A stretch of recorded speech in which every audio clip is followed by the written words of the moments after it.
Hey everyone, this is Takeoff. It's that time of the year again, and I'm excited to present the updated 2024 edition of my top 50 board games. Last time I released the same video for my top 50 solo board games, so go and check that out if that interests you. That's right, this time I'll be covering a full 50 games.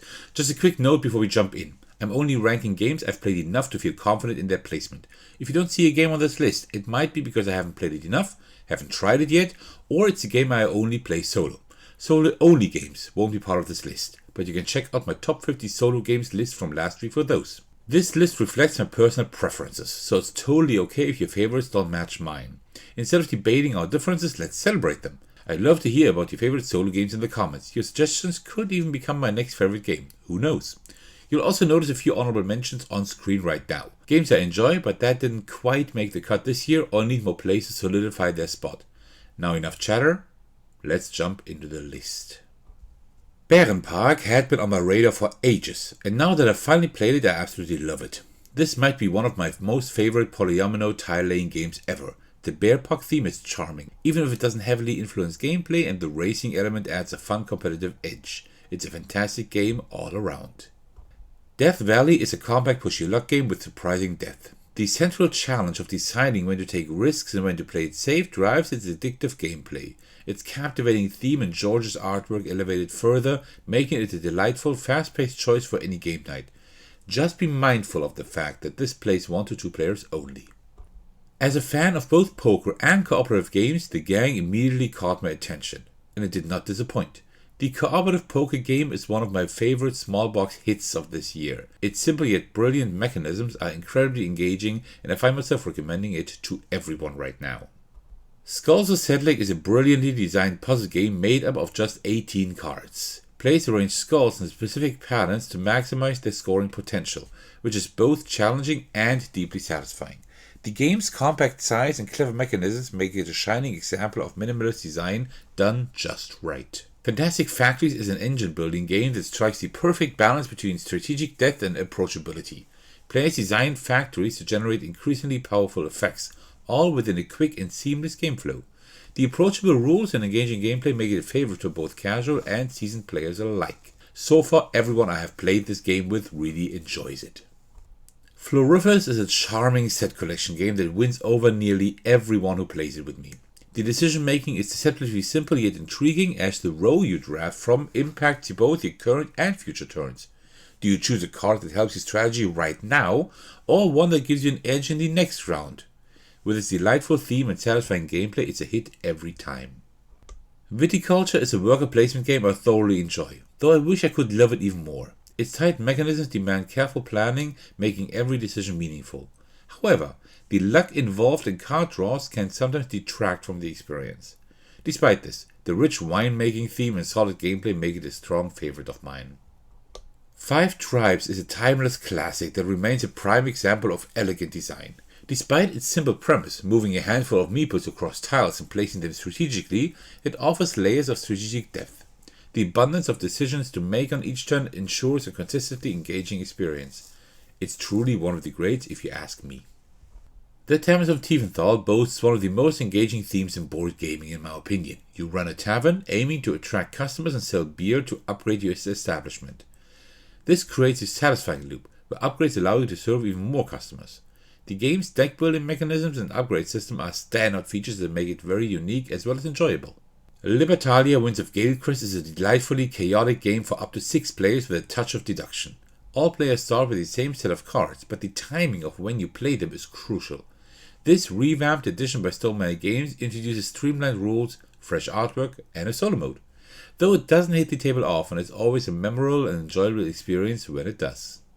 Living Forest brilliantly combines deck building with pure luck mechanisms for a dynamic experience. The game's vibrant theme and multiple win conditions ensure every playthrough feels different. Its mix of strategic decision making and excitement keeps players engaged throughout the entire game. Leviathan Wilds offers a fresh and innovative gaming experience with its unique card-driven mechanisms. The concept of climbing Leviathans and smashing crystals is both thematic and strategic, and also it's a lot of fun. The spiral-bound notebook of Leviathan simplifies setup, making it as practical as it is enjoyable. It's a truly standout game that feels fresh with every play. I just need to get it to the table more often next year. Expeditions is a highly enjoyable game, even with its somewhat over-the-top production. While the oversized tiles and mechs can feel totally excessive, the strategic card management and gameplay depth more than make up for it. The expansion speeds up the game, which I appreciate, as it enhances the overall experience. Despite its sprawling components, this is a game I can't resist returning to. The Quacks of Quedlinburg is one of my absolute favorite push your luck games. Play brew potions using ingredients of varying quality, but adding too many bad ingredients can ruin your potion and cost you future opportunities. The constant decision of whether to press your luck or play it safe makes this game incredibly engaging. To me, it already feels like a modern classic. Tranquility is one of those games that everyone loves when I introduce it to them. It's a cooperative challenge where players must arrange cards into an ascending grid while adhering to limited communication rules. The need to discard valuable cards at crucial moments adds tension and makes success feel incredibly rewarding. I adore this game for its simplicity and depth. Mycelia is a wonderful deck building game with whimsical artwork and a unique theme. It's easy to learn for new players, but also offers an advanced mode to challenge seasoned gamers. The multiple strategic paths ensure every session feels fresh and engaging. It's a delightful and versatile addition to any collection that also has a little bit of player interaction, just a little bit. I still can't believe it was not nominated for Spiel des Jahres 2024. Seriously. The quest for El Dorado is a fantastic entry-level deck builder that I enjoy even more than Mycelia. Players race through challenging terrain to reach the legendary city of El Dorado first. The deck building element lets you customize your approach to traverse the terrain more effectively, which feels both strategic and thematic. It's a wonderfully engaging game that stands out among deck builders. Parks has been on my list for years, and rightfully so. It is a beautifully designed game with simple yet captivating mechanisms. Players move hikers along a trail to gather resources and visit wonderfully illustrated parks. The balance of strategy and relaxation makes it a delightful experience, while the exceptional production quality adds to the charm. It's a game I happily return to time after time. Creature Caravan is yet another brilliant design by Ryan Lockett, blending stunning tableau building mechanisms with a trek through zombie-infested lands. Managing your caravan and recruiting these cool creatures creates a unique and variable experience every time you play. The breathtaking artwork and innovative gameplay makes this one of my favorite finds of the year.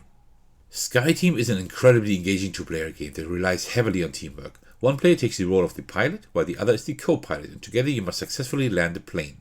As new modules are introduced throughout the game, the missions become progressively more challenging, keeping the gameplay exciting and dynamic. It's a thrilling experience that truly showcases the power of cooperative gaming.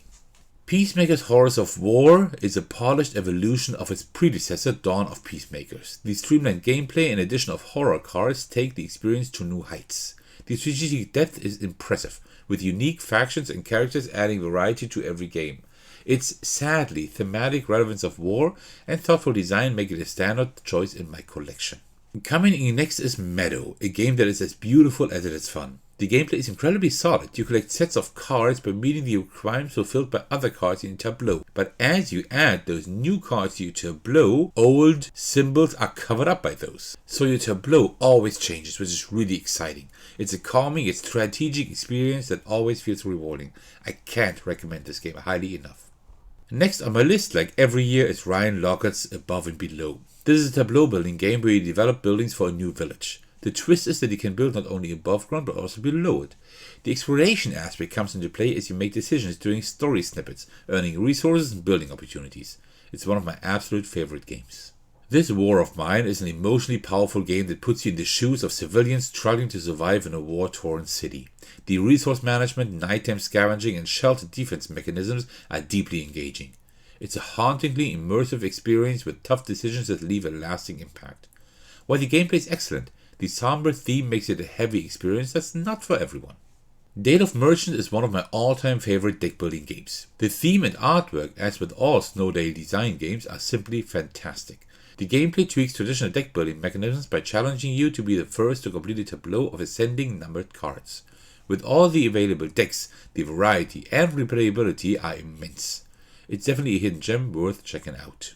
Heat is an outstandingly well-designed game. It captures the thrill of car racing with games that are always tense and exciting right up until the final turn. The rules are easy to learn, but the decisions offer surprising depth. This elegant design works perfectly at any player count and is undoubtedly one of the best games out there.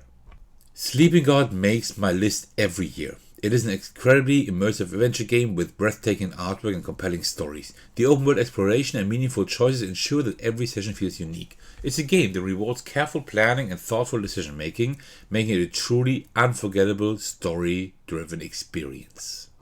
Paint the Roses is probably my favorite deduction game, and I feel like it's flown under the radar for many players. That's a shame, because it's such an incredible design. The theme is fantastic. You play as gardeners for the Red Queen from Alice in Wonderland, trying to design her rose garden before she catches you.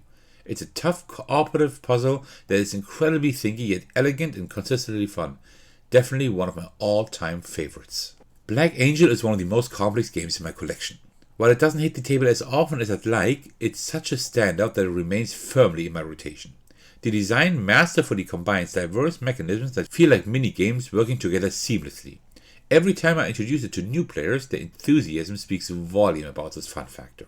Bullet is a standout game with fast-paced gameplay and brilliant asymmetry between characters. The pattern-based mechanisms are both challenging and addictive, offering something fresh every time you play. Its originality and replayability make it a highlight of my collection. Bloc by Bloc Uprising had been on my radar for a while, and I finally managed to grab a copy last year, and I'm so glad I did. The unique theme, where you control revolutionary factions fighting the police to liberate a city, is a true standout. This cooperative game nails the theme and delivers a challenging, rewarding experience, even though it can run a bit long. But what an incredible game. Villages is a delightful tableau building game with charming visuals and engaging mechanisms. Despite its straightforward gameplay, it has surprising strategic depth that keeps it fresh and enjoyable. It's one of those games that just feels perfectly balanced in every way. And it even has a bit of player interaction, which I always appreciate. Cascadia is a simple yet incredibly satisfying puzzle game. Its elegant design makes it easy to teach while still offering enough challenge to keep players engaged. The lovely artwork by Beth Sobel and accessible gameplay ensures it remains a staple in my collection. And honestly, I believe it has a place in everyone's collection. Distilled is a thematically very strong game that offers an immersive experience focused on crafting spirits. Its mechanisms and theme work seamlessly together, making the gameplay feel both authentic and engaging. With its beautiful production and rich design, it always leaves a lasting impression. Tapestry offers a stunning production quality, even though it's a little bit overproduced, and engaging strategic depth. While it doesn't hit the table as often as some other games, every session is an amazing experience in my opinion. The variety offered by different civilizations and expansions keeps the gameplay feeling fresh and exciting every time. It's a large game, but you can luckily also play it online on Board Game Arena. Hit me up if you're up for playing a game. Roleplayer continues to be a hit for me, and its expansions elevate the experience even further.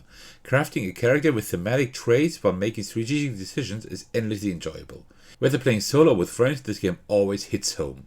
But one little warning, it can be prone to analysis paralysis, and I think it's best played with a lower player count. As every year, Mechs vs. Minions secures a spot in my top board games of all time. While the game is undeniably overproduced, its stellar components and fantastic gameplay more than make up for it.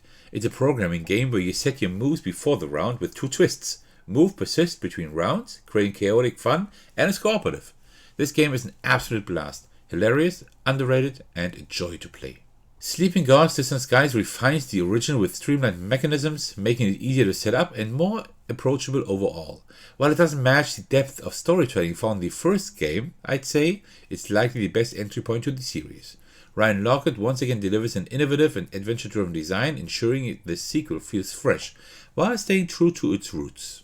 Cthulhu Death May Die delivers a chaotic, dice-chucking fun packed with thrilling moments. The insanity mechanism adds a unique twist, forcing you to balance power and risk as the game progresses.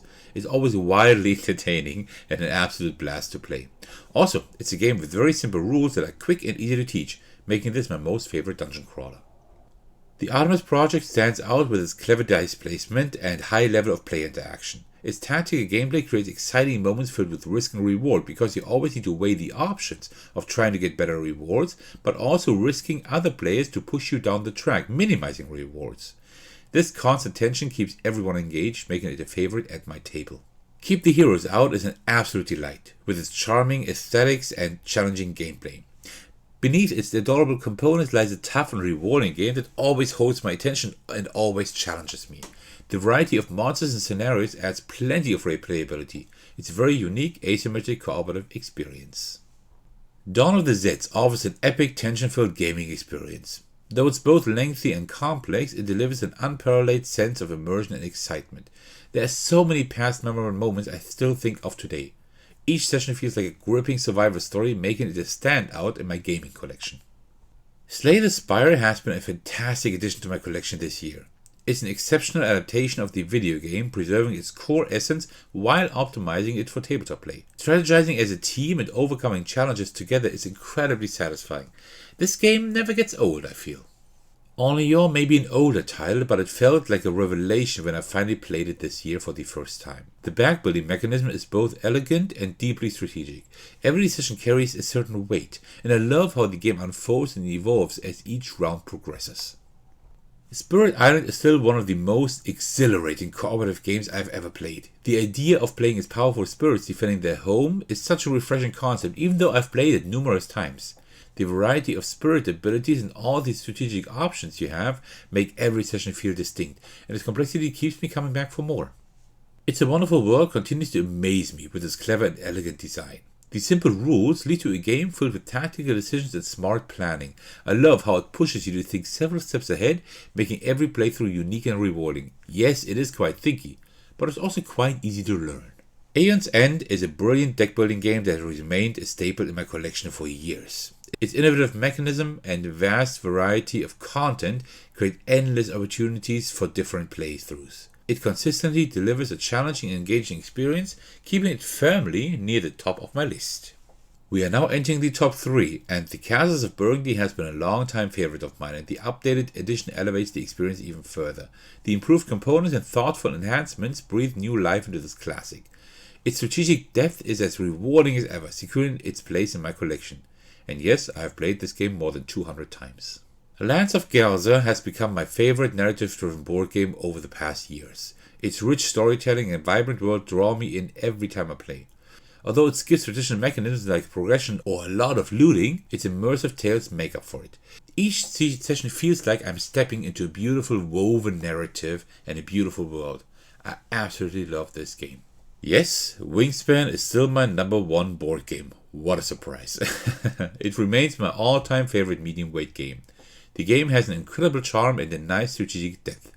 The stunning components and artwork contribute so much to its overall appeal. This game strikes a wonderful balance between approachability and engaging gameplay, making it very elegant and every session a delight.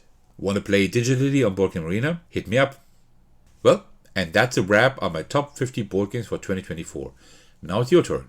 What are your most favorite board games? Let me know in the comments. I love hearing about the games you're passionate about. It's always exciting to connect with you over our shared love of board gaming. A massive thank you to everyone who supports the channel. Your encouragement means the world to me, and it keeps me motivated to create even more content. A special shout out goes out to my amazing patrons, especially Thaconor, for their incredible support at the highest tier. I truly appreciate that. If you'd like to support the channel, there are lots of ways to do so. Watching, liking, and commenting on my videos helps immensely, and thus subscribing to my channel and joining me on Patreon, or hopping onto my Discord server to chat with me and our fantastic community. Alright, thank you so much for tuning in. I'll see you in the very next video or my Discord server. Take care everyone, stay safe, and cheers.